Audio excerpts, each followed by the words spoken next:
David, it's good to see you, brother. Good to see you. All right, I'm going to open up a little prayer real quick.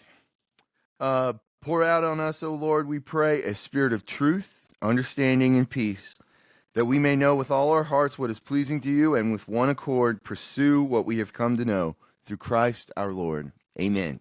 Amen. Thank you. So let's talk about the intersection of Christianity and sports. You immediately popped up as somebody I needed to talk to when I was doing this article. But before we start, you want to just run through some of your what you do and why it was so obvious that I had to talk to you for this article? Oh, yeah. So I've been working with students for like 36 years. So I'm one of those weird lifers. I got a foot in the academic adult world and kid world. I still hang out with students. Even a small group leader at my church. I got a group of freshmen that are awesome. And one of them I actually coach, and he calls me sir. I'm trying to get him to chill out some. But it's interesting. As a trade, I'm a youth minister, and in the academic world, I train people to do what I do, and I also teach strategic issues in the family, study culture. My doctorate through Fuller, and my mentor was Chap Clark, and it was a neat doctorate program. It had pieces of sociology, psychology, theology, and so we were trained to be ethnographical people. Wherever we go, we take the knowledge and we just walk in their world. And so I've done that in large church settings, medium church settings, academically.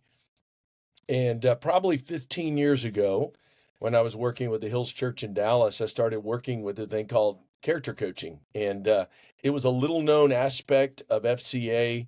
Long story, very, very short.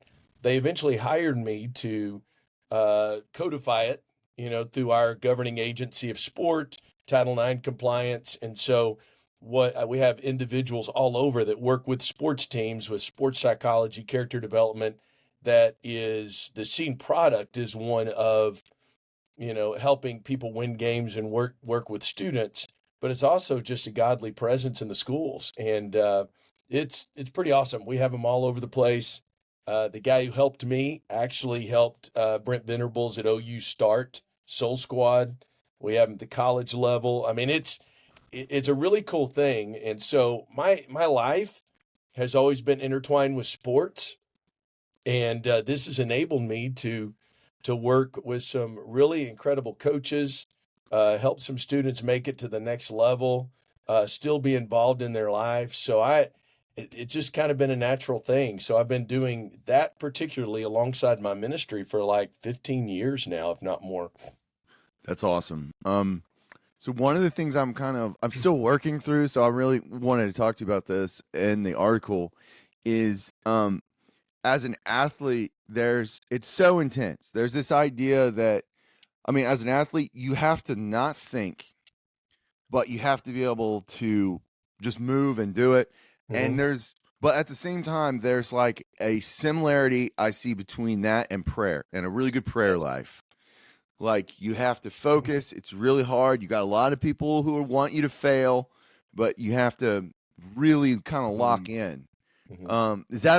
What do you think about that comparison? Oh, I agree. The sports psych world would call it mindfulness. And that's the thing. My co-author, Dr. Monica Williams, we wrote a book, this Practical Wisdom we'll talk about, and we actually teach graduate level sports psych. And the mindfulness that we get through prayer is incredible. And so I always talk about breathing and tapping, which is something that a lot of my athletes get into, that, we have a active, system and a passive system in our body. That's the way God made us. And when you breathe, you initiate the inactive system and you calm down, and you see athletes do that. So that's definitely given by God, who gave us our breath, by the way. I always find that very interesting. But one of the things, and you can't share this with my competitors, but this is this is kind of the basis for our character and our culture of our team that I'm currently working, is a very simple thing. And this is very biblical. Our identity determines our actions and then our feelings. So you think about the way that the walk of Christ is. If I'm a child of God, it doesn't matter whether I feel like it or not. There is a lifestyle of holiness I'll live whether my feelings accompany or not. That's the way of love, right? So if I ever go backwards, if I ever start with my feelings as an Mm. athlete, I'm going to be late. I don't care. I don't want, and then I want to claim the identity. You can't do that. So through sport, teaching that process is the same process you look at as I'm a child of God. Here's what I'm supposed to do, whether I feel like it or not, is a glorious thing for us to know. That's basically the book of First Peter, right? Hmm. So that's how we live in our world today. But that also makes for a great athlete. One of the things that Monica and I found out, and I'm talking a lot, but it's very interesting here, is we do really good of developing athletes, Kevin. So we know what to feed them, how you're supposed to work out. We're pretty good at that. And the mindset issues, man, all of us work together in tandem to produce some really great athletes. What we found out in research is while we're producing great athletes, we have to be careful because if we don't concentrate on applying that to life, they actually foreclose their human development. Hmm. So think about all these big time athletes.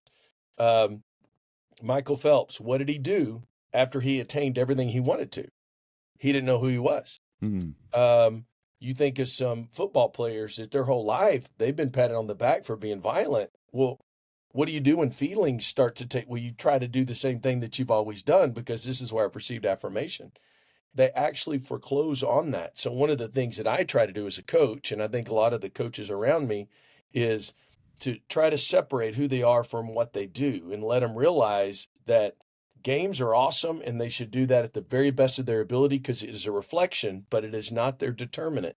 And you look at kids on a huge level. I mean, we're talking some of the players that I've coached, some of them are in the league, they're in MLB, and they have such a sense of confidence, but they can lay their sport down and pick it up.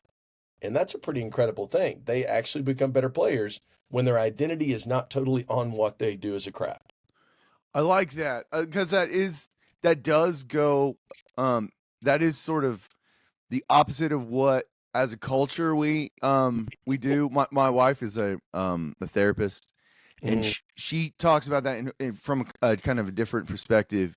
Mm-hmm. But I've never heard it said that way about like you got to figure out your identity first, and then after all that you can get to the feelings.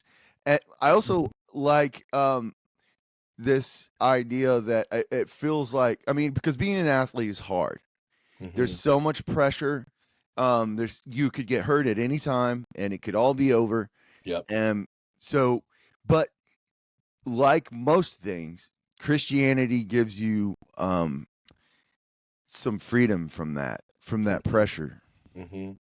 Oh, there's well, and he wouldn't mind me saying this. One of our quarterback last year, first time he ever played quarterback, strong Christian young man, and very public school. Okay, and he had a baseball scholarship, but after the season was over, he got a scholarship to play at Texas Tech. They wanted him to graduate early. He dressed up for their bowl game, and the week before our last game, a lot of these guys wanted to give their testimony, and so we worked it out where it worked fine within that context, and people volunteered if they wanted to they wanted to be there. And here's a kid who made it, and he said to his teammates, "Football's too important to me, and it's too important to us. That's what we do, but it's not who we are." And when an Oh, 18-year-old can say that to his peers, you understand a little bit about why this guy's a baller because he can calm down and be mindful in a situation. And this is something you tell your wife too. I've been doing this with like high level athletes. It's a series of questions when they get in a stressful situation. And I've done it with this quarterback and I've done it with different individuals. I just look at them and say, "Does God love you?" And they're like, mm. "Yes, coach." And I say, "Okay, does your family love you?" "Yeah." Do your coaches love you?" "Yeah." "Does this team love you?" "Yeah." So if you risk everything and you lose, is anything going to change in your life of significance? I mean, you're going to hurt, but is it going to change? They're like, "Nope." I'm like, "Then go ball out. Have Yeah, fun. Do what you do." And when a player can do that and play with reckless abandon, there's some magic that can happen. I like that. Yeah, that is freedom, and that allows you. You're right. That allows you to focus on the things, to get rid of all these anxieties. Like, and Yeah. that is cool. Like that. it goes down to like in First Peter, watching what you say, Yeah. watching how you speak, but that is so caught up in like how you think, and it has to be your identity.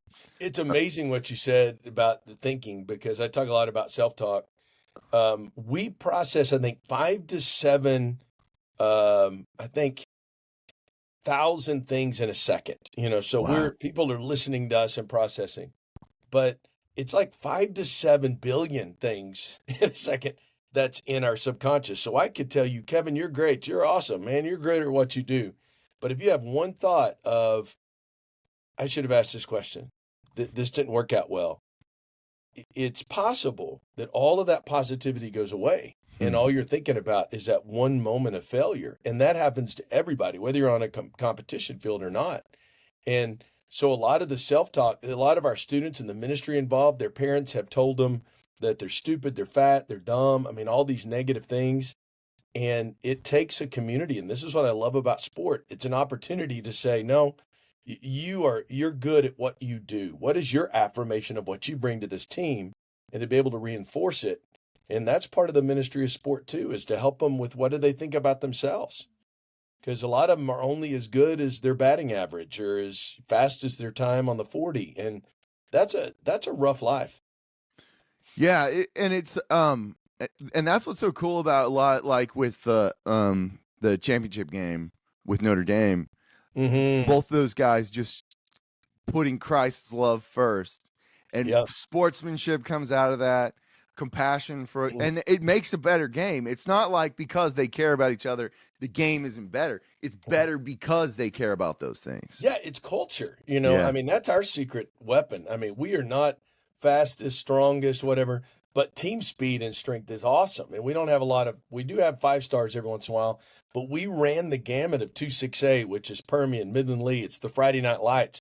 Huh. We scored 14 points against the great Permian in 9 seconds. And so they didn't like that at all. And they were so upset and I got to talk smack because I'm very competitive. They were Get it, so brother. upset as their media was talking about talking to our head coach. My wife couldn't make the game, and all of a sudden the whole stadium went dark. They just turned the lights out. So what you see on TV is real.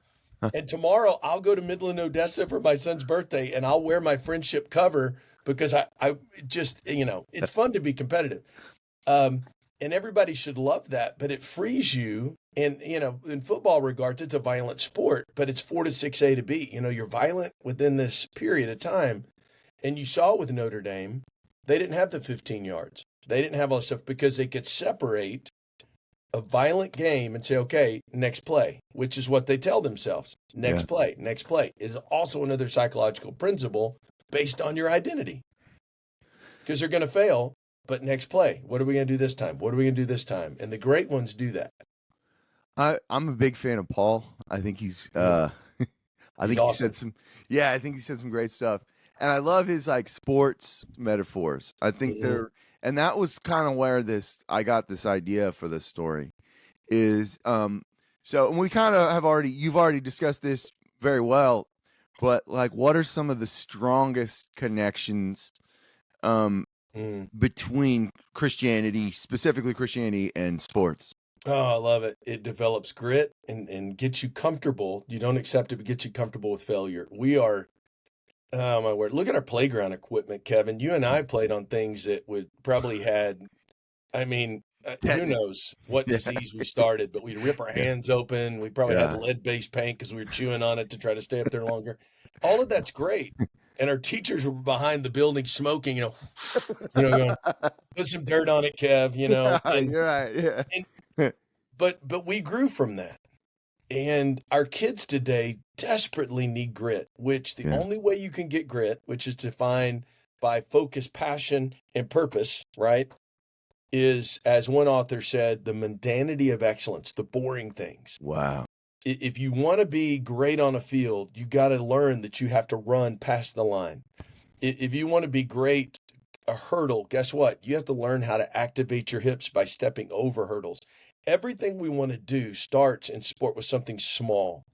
And I think that is so good because it's filled with failure, Kevin. And Mm. think about all of that and what Paul was trying to tell us. I'm not perfect. I need to do this. I stress ahead.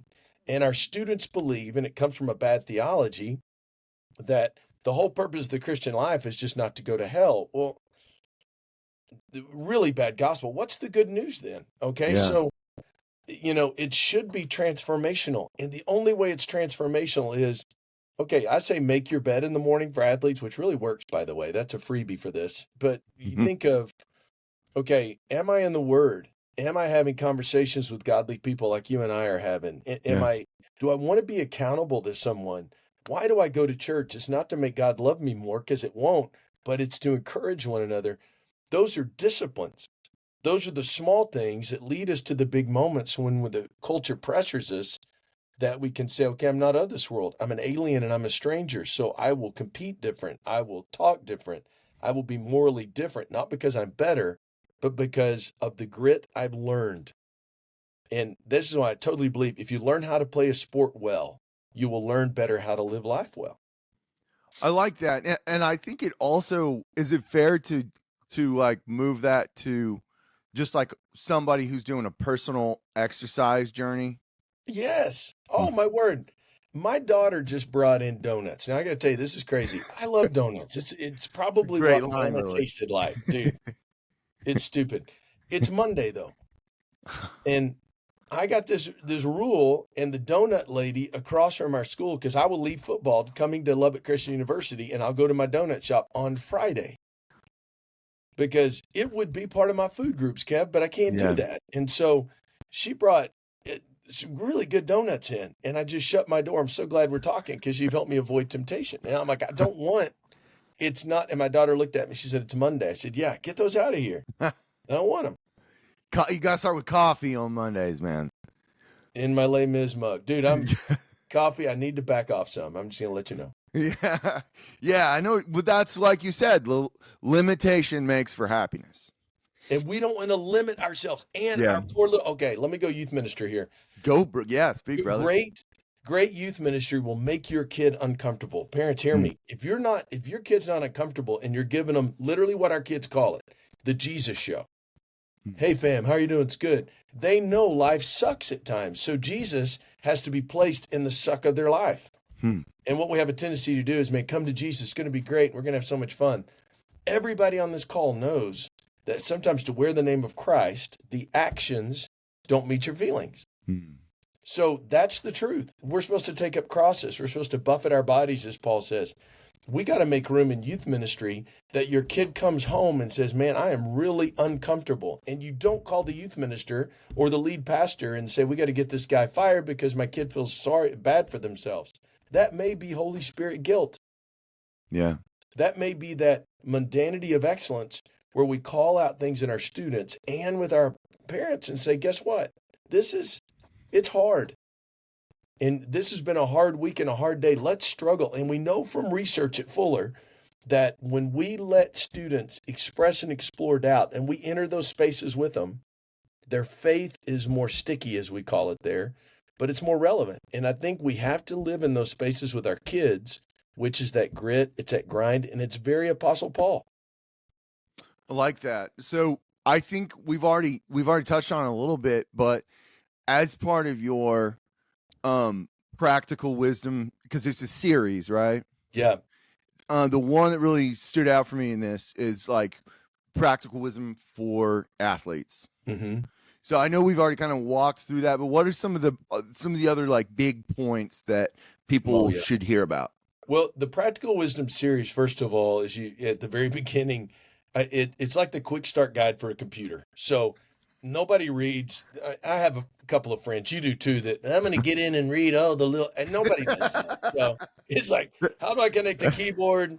And so it's designed to give you don't have to read it straight through. You look at it, say, I'm having a problem here. I'm going to troubleshoot with great resourcing.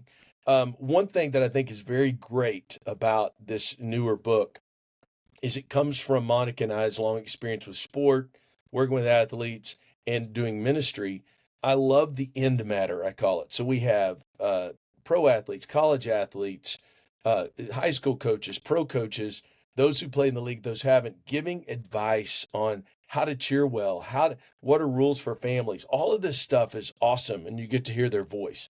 the chapters, if I were to say my favorite, balance, Mm.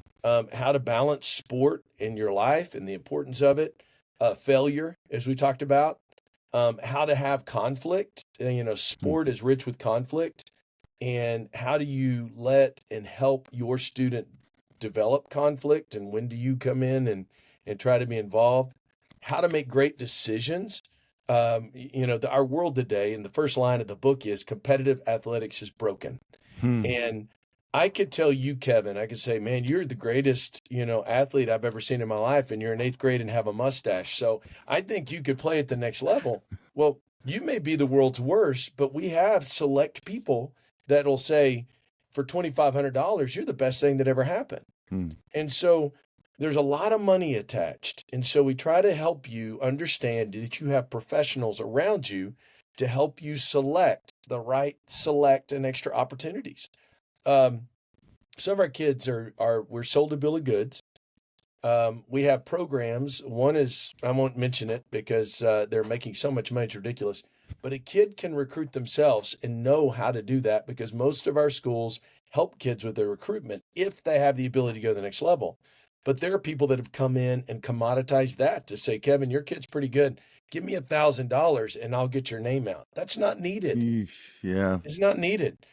The kid can do it themselves, and again, if you have a question about a resource that's being sent to you and say your kid has to do this, talk to your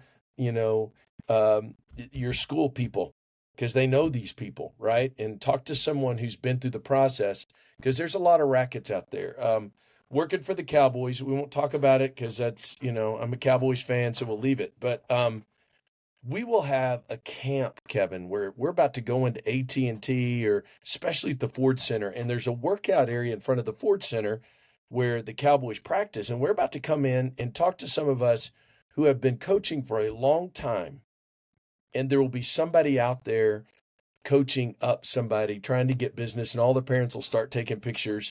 And I'll just say they're teaching them the wrong techniques, Hmm. but people are like, oh my gosh, look at him. It's so good. And Huh. my kid could be out here. Well, it's a free space, first of all, and anybody can go out there, and you're about to give somebody $500 to work with your kid for an hour. Give us 200 and we'll work for 3 days. So you see, it's just in the Cowboys place. So Yeah. it's just amazing the pressure parents feel. So this book actually helps as well, kind of have parents soft pedal a bit and listen to advice from people who are on the other side. That's so valuable. I have two little kids. Mhm. And I mean, just having kids changes everything, obviously. Yes. And so that's so helpful. As a parent, you're always looking for ways to help your kids, help them be themselves, and that's really valuable. I'm glad, because, man, that's a long sermon. I have no passion on that, as you can tell. But, my kids, my son was slow as Christmas. He never fumbled the ball, but he just didn't want to play anymore. And guess what? That's fine. Yeah. I love my son like crazy. He loves to come and hang out with me and stuff like that. And I gave him some coaching clothes, and he'll show up at games and sit somewhere on the sidelines and hide. I love that. But guess what? I love my son. Yeah. And if he didn't want to play, because it does cost you something. I don't care if it's theater. I had a daughter who's in theater. Nice. And I'm not even talking about band yet. Band in Texas, I don't know the way it is where you are. Oh, yeah. Band they don't have, let's talk. At least we have restrictions. But band they get PE credit for it, Kevin. Oh, it's serious. Marching, man. I was in marching band in high school. Yeah, it's serious stuff. It's probably more so in it. Here it is. We're recording this. Football, at least, we can only go so far or we get in trouble. Band, y'all are out there. It's like 100 bazillion degrees. Yeah. You're stripping down almost naked because you're on the hot pavement and showing your abs, and you're just, I don't even know. You look like a drumline guy. Were you a drumline guy? Drumline. Yes, sir. Man, you got it, brother. I'm a trombone player by trade. So I can see all you guys, you probably stripped your shirt off and we're all cool with the stuff. No abs, though, for me, unfortunately. And I play trumpet as well, a little bit. Yeah, that's a little harder to march with. But this book in and of itself, it's a competition. So anything that's competition, it just helps, being a dad. Again, I'm going to show you again. We have a new arena called the Buddy Holly Center in Lubbock. I'm not Oh, getting paid to that's say it, cool. but Les Mis came to town, and Nice. theater in Texas is crazy. My daughter did not graduate with her peers because she was performing at Fair Park in Dallas. It was the most awesome thing. Only Nice. 7 high schools in Texas got to do one of their numbers, and they competed. And I'm like, forget graduation. Let's go to this thing. And then they had a special graduation. I mean, it's competitive, but What play was it? Just as an they aside. did Jekyll and Hyde, Oh, that's cool. and they did Murder as their song. And dude, it was, for a bunch of Nice. high school kids, it was ridiculous. So one more thing. I mean, I could talk to you all day. I'm loving this. Oh, me too. One more thing. I really like what you said about failure. Because that's I was a little bit of an athlete, enough to know how hard it is, but now in my career there's so much pressure not to fail, especially when you have a family. But it's like the proper response to failure is not to like dwell on it. You have to like give it up. You have to say, let your will be done. Can you talk a little bit about that Oh, yeah. that chapter on failure? Well, part of it, the failure is you have to allow your kids to do that, because failure is a gift, and you got to look at it as a gift. And failure can be a gift in 2 ways. One, you find out what you've done. And so the mundanity of excellence, you find out what are those small things you can get better at. You listen, you get coached up. Again, my daughter is great in theater. She loves that. She is not a lead voice. She is an ensemble. And she went through a lot of really strong auditions, but she was told specifically by her director some hard truths. And she came home, she had tears in her eyes. And I'm like, here's the deal. He just gave you a gift. Yeah. He's either trying to encourage you and tell you what you need to do to improve, or you've realized what your extent is and what your role is. And so that is a gift in and of itself, because at the time, and I could tell her, you are part of the greatest ensemble in the entire state of Texas. That's the award they won. I'm like, nobody can say that. So Yeah. but that was her role. She wouldn't be the lead. She would be the ensemble. And that was through failure. And so with families of athletes, if your son is 6 feet tall and he wants to cover a 6'6" receiver, there may be a possibility, but it may be he's going to not be able to do that. If he's not very fast, especially when you go up higher levels, if you're playing varsity in Texas, the goal is everybody has a role, and you got to believe that we're doing that. But your kid may not play on Friday nights. His role may be something different. That may be the extent. For me, I wasn't that big. So failure came, and I struggled with it because I still had a passion, but I'm not I wasn't 6'6" like my friend.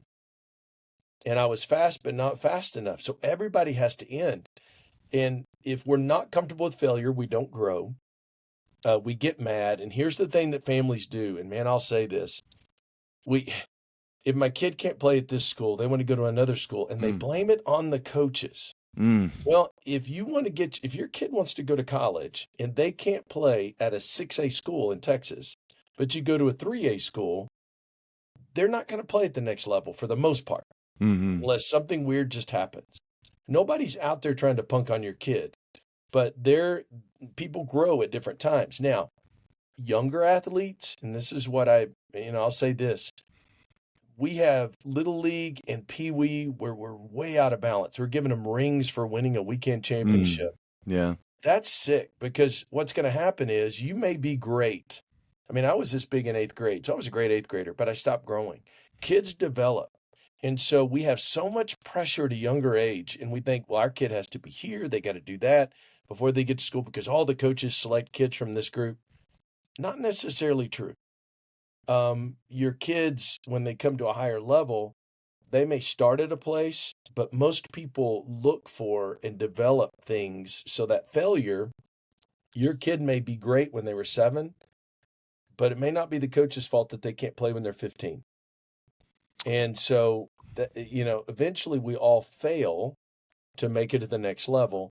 But all you can do is the little things from the failure you have to get a strong, fast, quick mindset, all of those things, pass your grades. We have some great athletes that will never make the field because in our program, and I think I'm speaking for most coaches, they can't pass a class. They're not disciplined outside, so they get in trouble. Well, you can't depend on them. So they will not play, even if they are the fastest, strongest kid, because they're not team players. And that's also a failure caused by their moral self. So it's, man, I have no passion on that one either, Kevin, but failure's just part of it. I like that, and one of the comparisons I make and kind of go into is Plato as this idea that like the physical element, being in shape, that is such an important part of like the like mental exercises that you have to commit to when you want to progress in life. Well, it is, and one of the things you remind me, pointing to your head, one of the things that I hate about younger athletics is I see adults yelling at kids, and developmentally, this is where Dr. Fraze comes in here. It is when you yell at young kids, they can't separate who they are from what they do. That's not where they are developmentally. So Kevin starts yelling at me, and David's his son. All I know is my dad hates me because I can't hit a ball or I can't run fast. That's out of proportion. Now, yelling when you get to high school, by that time, and this is a rule that most coaches, you teach, don't yell. If you see a coach yelling at a high school level, he may be a jerk, okay? The system will take care of him. But for the most part, it is a really good experience. And you did this in marching. If you march this way or you're off beat, somebody's going to get mad at you because you've been taught and you know better. That's part of developing grit because your actions hurt the rest of the drum line. Yeah. And you need to be called out. But when you're in high school, you know what guilt is. And okay, I need to do better. And there's this it's called attunement, right? Where our kids at a young age, they see us doing that. So what do? They go, blah. Attunement, we are built to live in community by God, 1 Corinthians 12. And so part of being coached hard when you fail, we call it accountability in the Bible, right? And we restore them gently, we teach. But when you're young, it's very hard in sports when you're yelling at kids and saying, man, I'm teaching them character. I wish I had a stronger word. You're not teaching them anything. Yeah. You're just yelling at them because they don't know. Yeah, I like that. That is very important. Like I said, dude, I could talk to you all day. Is there anything right now that I should have asked that I didn't, or anything you want to add until the next? Because we got to do this again. I like this. Sure, I do too. I think we have these mini sermons. It really is encouraging me. So thanks, Kev. Amen.